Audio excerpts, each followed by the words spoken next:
tentang kenapa aku masih bertahan. Padahal sebenarnya, aku bisa dengan mudah pergi meninggalkanmu. Jawabannya sederhana. Sebab aku mencintaimu.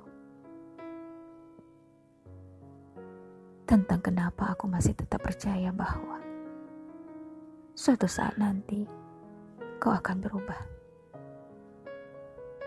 Jawabannya pun sederhana. Sebab aku mencintaimu. Yang rumit itu dirimu. Tidak pernah mengerti akan hal itu. Dan bila saatnya nanti aku memilih melepaskanmu, percayalah, aku pernah mematahkan seluruh hatiku. Aku sudah berdebat hebat dengan diri sendiri. Aku sudah melangitkan ribuan doa agar Tuhan menunjukkan jalan selain perpisahan.